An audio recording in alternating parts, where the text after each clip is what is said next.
साल की उम्र में बाल कवि के तौर पर आपने अपनी पहचान बनाई और उसके बाद अलग अलग तमाम सीरियल में भी आपने काम किए। आपका एक कार्यक्रम जिसने देश को बहुत सारे युवा कवि दिए हैं जी।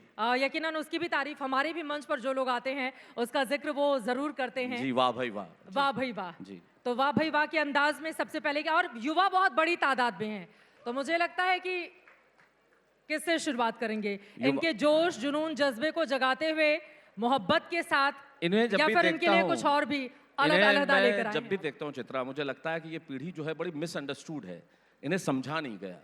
और ये पीढ़ी वो है जो बहुत कुछ कर सकती है। तो बाल कवि बैरागी जी कहीं कहते हैं, मुझे याद आता है, वो कहते हैं कि नागफनी को कहाँ हक है नोचे नंदन को, और नागराज को कहाँ हक है बेचे चंदन को, और किसने हक दिया पूनम को मावस की उज्वाली का, किसने हक दिया कोपल को पतझड़ की नीलामी का, कोई तो समझे कोई तो जाने, क्यों कर खुले हैं ये जलते दहाने, कोई तो समझे कि नागफनी को कहाँ हक है नोचे नंदन को, नागराज को कहाँ हक है बेचे चंदन को, किसने हक दिया मावस को पूनम की उजियाली का, किसने हक दिया कोपल को पतझड़ की नीलामी का, कोई तो समझे कोई तो जाने, क्यों कर खुले हैं ये जलते दहाने, कोई इस ज्वाला का श्रृंगार तो करे और कोई इन अंगारों से प्यार तो करे। क्या बात है, तो ये बहुत खूब। पीढ़ी वो पीढ़ी है जो बहुत कुछ कर सकती है, और मुझे लगता है भारत सबसे युवा देश है, हमें गर्व होना चाहिए, हमें अभिमान होना चाहिए, और इस बात पे मुझे लगता है कि मैं बड़ा गौरवशाली महसूस करता हूँ कि सबसे युवा देश में मैं रहता हूँ, और खुद को भी युवा महसूस करता हूँ, हालांकि मैं हूँ भी।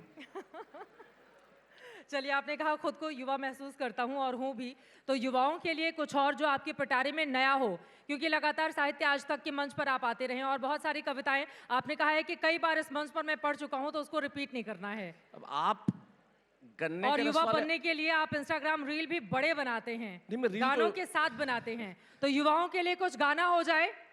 किशोर दा के गाने आप बहुत गाते हैं।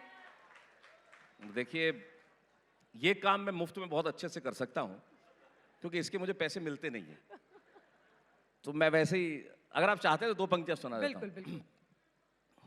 तौर पर, एक गायक के तौर पर और एक अभिनेता के तौर पर किस तरह का फर्क खुद में पाते हैं, और इसमें सबसे ज्यादा पसंद क्या करते हैं आप? देखिए, इसमें पसंद की कोई बात ही नहीं है, क्योंकि मैं आत्मा से कवि हूँ। मैं हमेशा कहता हूँ कविता मेरी आत्मा है, अभिनय मेरा शरीर है, और गायन तो मैं इसलिए गाना मैंने शुरू कर दिया, हमारे परिवार में सब गाते हैं, क्योंकि जब हम बचपन में गाँव में रहते थे तो हमारे जो बाथरूम होते थे उनमें कुंडी नहीं होती थी,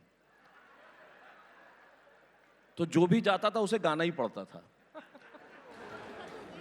इसी वजह से मैं भी गायक बन गया। तो गायन तो इस श्रेणी में ये है कि आप समझ लीजिए मैं मजबूरी में हूँ, लेकिन जहाँ तक कविता की बात है वो मेरी आत्मा है, मेरी शिराओं में बहती है, जैसे हिंदुस्तान मेरे रक्त में है, ठीक वैसे ही कविताएं हैं। पंडित गोपाल दास नीरज कहते हैं कि आत्मा के सौंदर्य का शब्द रूप है काव्य, मानव होना भाग्य है, कवि होना सौभाग्य क्या है। बात है, तो ये बहुत जो खूब, कविता भीतर है, शानदार, बहुत वो शानदार। अद्भुत है। एक शायर ने कहा है कि जब तक बिका न था कोई पूछता न था, और तुमने मुझे खरीद के अनमोल कर दिया। ये जो कुछ किया है हिंदी कविता ने किया है, माँ शारदा का आशीष है, बाला सती माता जिनका मैं भक्त हूं, उनका आशीर्वाद है कि मुझे हिंदी कविता सौंप के उन्होंने भेजा। मैं स्वयं को कवि नहीं कहता, कविता की थोड़ी बहुत समझ है, कवि तो मैं नहीं हूं, लेकिन कविता की थोड़ी बहुत समझ जरूर रखता हूँ। अभिनय निश्चित तौर पर, जो मेरा कवि है वो मेरे अभिनेता को पुष्ट करता है, जो मेरा अभिनेता है वो मेरे कवि को पुष्ट करता है, और जनता का प्यार है कि दोनों ही दृष्टि से मुझे मिल रहा है, इससे बेहतर और क्या हो सकता है।